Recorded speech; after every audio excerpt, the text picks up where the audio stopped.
आज मैं 2 किस्म के सालन बना रही हूँ, भिंडी और करेले। करेले माय मोस्ट फेवरेट, मेरे हस्बैंड नहीं खाते, उन्हें नहीं पसंद, तो इसलिए मैं जब भी बनाती हूँ, मैं अपने लिए ही बनाती हूँ। और हम लोग इतने सेल्फलेस होते हैं, जब हमारी अपनी सेल्फ पे बात आती है, तो हम या तो वो चीज़ ही खाना ही छोड़ देते हैं, बनाना ही छोड़ देते हैं और अपने लिए हम कुछ भी नहीं करते। तो मैं बहुत कम करेले अब पकाती हूँ, करेले मेरे मोस्ट फेवरेट सब्ज़ी हुआ करती थी, मुझे करेले बहुत पसंद है। भिंडियाँ भी मैं खा लेती हूँ, लेकिन वो इतनी ख़ास मुझे पसंद नहीं होते। इतने ज़्यादा नखरे होते हैं ना, जब आपके कोई नखरे देखने वाला हो, जब हम अपने पेरेंट्स के साथ होते हैं, माएँ नखरे देखती हैं, माँओं के बिना कोई भी नहीं देखता।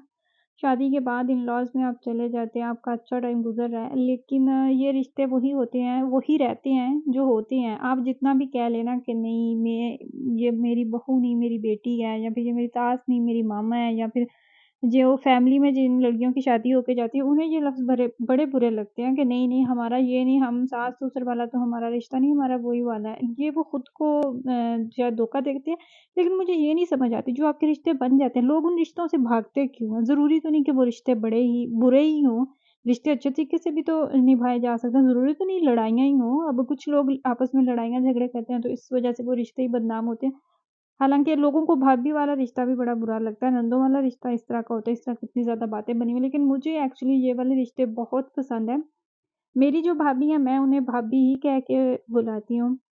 हालाँकि वो मेरा भाई है, लेकिन इसके बावजूद मैं उन्हें हमेशा भाभी ही कहती हूँ और मुझे बड़ा अच्छा लगता है, ये वाला रिश्ता मुझे इतना प्यारा लगता है, इस तरह कहना। और सेम इसी तरह दूसरे भी रिश्ते होते हैं।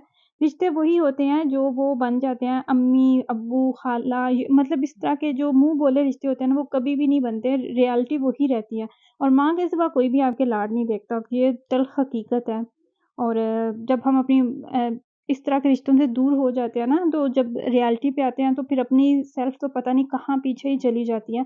और वक़्त सबसे बड़ा उस्ताद है, तो वक़्त आपको आहिस्ता-आहिस्ता इतना मैच्योर कर देता है, इतनी ज़्यादा बातें सिखा देता है ना कि आपको फिर वो छोटी-छोटी सी बातों से ना फ़र्क ही नहीं पड़ता। और जब हम बहुत ज़्यादा पीछे जाके सोचते हैं ना कि मुझे तो ये बात इतना हर्ट करती थी, मैं तो इतने-इतने दिन खाना छोड़ देती थी, मैं इतने-इतने दिन बात नहीं करती थी, तो फिर एहसास होता है कि हम ज़िंदगी में कितना आगे बढ़ चुके हैं, हमारी ज़िंदगी कितना आगे जा चुकी है। एनीवेज़ मुझे पता था कि आज हमने बाहर जाना है और खाना जो है उसका शायद वापसी पे आके टाइम ना मिले, तो मैंने क्या किया कि सालन जो है वो मैंने पहले ही पका के रख दिया। और अल्लाह ताला गवाह है, आप जब भी इस तरह की मार्केट्स में जाते हैं, स्पेशली IKEA में आप जब भी जाते हैं, आप थक-टूट के चूर हो के वापस आते हैं।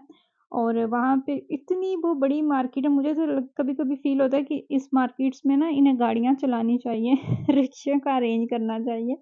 एक कॉर्नर से दूसरी कॉर्नर पे जाना हो ना, एग्ज़िट आपने लेना हो, तो बंदा पागल हो जाता है घूम-घूम के ही। तो बहुत ज़्यादा सोचने के बाद मैं आपको बताऊँ, अप्रोक्सिमेटली हमें 6 मंथ्स हो चुके थे, ये आपस में डिसाइड करते-करते। हमने लेनी थी अलमारी ज़ावियार के लिए, और वो माशाल्लाह से अब बड़ा हो गया, सर्दियों वाले कपड़े भी कुछ इस तरह के होते हैं, तो मुझे वो फ़ील होता था कि अब उसको सेपरेट अलमारी की ज़रूरत है। तो वो बेडरूम में हमारी इतनी ही जगह थी कि मैं चाह रही थी कि वहाँ पे ही कोई अलमारी जो है ना वो सेट हो जाए। बहुत ज़्यादा हमने देखी, पोको मार्केट भी हमने विज़िट की, हम चाह रहे थे कि कोई छोटी-सी आरज़ी ले लेते हैं, तो जब बच्चे बड़े हो जाते हैं, ऑफ़ कोर्स इनके फिर रूम्स वग़ैरह तो सेपरेट ही सेट करने होते हैं, तो मैं चाह रही थी कि इतना ज़्यादा स्पेंड भी ना करें और ये कि हमारा अभी के लिए काम भी चल जाए। तो वो वहाँ से भी हमें कोई अच्छी नहीं मिली, जो लगी हुई थी उनका वो मटीरियल नहीं पसंद आया, तो फिर हमने सोचा कि हम IKEA जाते हैं और यहाँ से जाके तो देखते हैं। यहाँ पे फिर हमें एक अलमारी पसंद आ गई, और इस मार्केट की सबसे अच्छी बात जो है ना, वो ये है कि इन्होंने इस तरीके से बेडरूम्स और सारा कुछ सेट किया होता है, किचन वगैरह, वॉशरूम्स, इवन कि इन्होंने वो कमोड सारे वो भी एक तरह से लगाए होते हैं। तो ऐसा लगता है कि यहाँ पे कोई रह रहा है, कोई अभी-अभी उठ के गया है। आपको डेकोरेशंस के काफ़ी ज़्यादा आइडियाज़ मिलते हैं कि आप इस तरीके से अपने घर को डेकोरेट कर सकते हैं, ये वो। यहाँ पे बिल्कुल इन्होंने ना टिनी-टिनी चेयर्स रखी हुई थी बच्चों के लिए, और ज़ावियार को इतना पता चला कि ये मेरी चेयर है, तो वो जाके वहाँ पे बैठ गया। और इन्होंने इस कदर मतलब इसका तरीक़ाकार ये है कि आप ने जो अलमारी या कुछ भी चीज़ आप लेते हैं, आप पसंद करते हैं, वो लेके तो फिर एक बड़ा-सा इन्होंने गोदाम-सा एक रखा हुआ है। वहाँ पे बड़ी-बड़ी अलमारियाँ हैं, तो वहाँ से जाके फिर आपको एक वो पेपर लेके जाना होता है, उस चीज़ से आप वो पेपर निकालते हैं, फिर वो लेके जाते हैं, फिर वो उसपे सारा कुछ लिखा होता है कि ये फलाँ गैलरी में आपने जाना है, तो वहाँ से आपको जो है आपका सामान मिल जाएगा। आपने खुद से ही सारा कुछ करना होता है, फिर वहाँ से जाके आपका जो सामान होता है वो आप कलेक्ट करते हैं, ट्रॉली लेते हैं और खुद ही लोड करके तो आ जाते हैं। वो सिरदर्दी लेते ही नहीं, अगर आप कुछ चीज़ मिस कर रहे हैं या भूल रहे हैं तो वो भी आपकी टेंशन है। उन्हें इस चीज़ से कोई लेना-देना नहीं है। तो सेम हमने भी ऐसे ही किया, अलमारी हमने ली और लेके तो हम जब घर पहुँचे, इतने ज़्यादा नहीं थे, इसके पीसेज़ ऊपर भी लेके आने में इतना वो ज़्यादा नहीं इश्यू हुआ था। और फिर जगह खाली की तो यहाँ पे मेरे हस्बैंड जो है ना वो इसको असेंबल कर रहे हैं। इसके साथ एक मैप आता है और उसके ऊपर बड़े आसानी से ना उन्होंने स्टेप बाय स्टेप सारी चीज़ें लिखी होती हैं। अच्छा, मैंने ये इंस्टाग्राम पे भी स्टोरी अपडेट की, मैंने कहा कि गेस करें तो बहुत ज़्यादा आप लोगों के गेस भी आए थे कि कुछ हो सकता है, कुछ इस तरह का, और मुझे फिर याद ही नहीं रहा। देखिए ये तकरीबन मेरे ख़्याल से कुछ 3 वीक हो चुके हैं, 2 से 3 वीक हो चुके हैं इस क्लिप को। लेकिन मुझे याद ही नहीं रहा था कि मैंने ये वीडियो आप लोगों के साथ अपडेट करनी है, अपलोड करनी है। तो फिर आज मुझे ख़्याल आया तो मैंने सोचा कि मैं सबसे पहले तो ये अपलोड करूँ और मैं आप लोगों को बताऊँ कि वो थी अलमारी ज़ावियार के लिए हम अलमारी लेके आए थे इकिया मार्केट से और इसकी प्राइस अब मुझे नहीं याद। प्राइसेज़ याद रखने के मामले में मैं बहुत बुरी हूँ। मुझे पता भी था, मैं साथ भी थी, लेकिन मुझे फिर अब भूल गई है। मुझे कोई याद ही नहीं, कोई आइडिया ही नहीं रहा।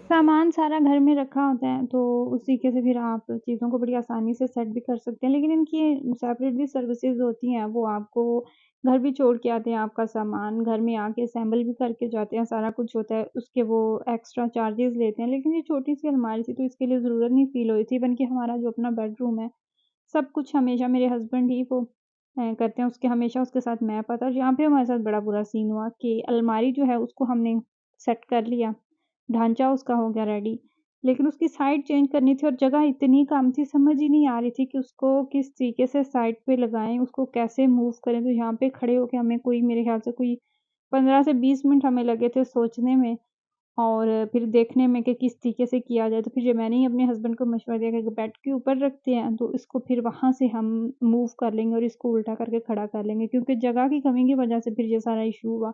और बाहर अगर निकाल देते तो फिर गैलरी इतनी या दरवाज़े के अंदर से इसने नहीं आना था। तो फाइनली जी यहाँ पे अलमारी जो है वो हो चुकी है सेट ज़ावियार की। फ़िलहाल उसे इतनी ज़रूरत है, 3 दरवाज़े हैं इसके और यहाँ पे अब मेरे हस्बैंड जो है ना वो इसके दरवाज़े सेट कर रहे हैं। तो इतना ज़्यादा टाइम नहीं लगा था, मेरे ख़्याल से 1 घंटा भी शायद नहीं लगा था, तो अलमारी जो है ना ये हमारी सेट हो गई थी। मैं चाह रही थी कि कोई व्हाइट कलर में ही हमें मिले, क्योंकि जो बाकी फर्नीचर है ना सारा, वो व्हाइट में ही था।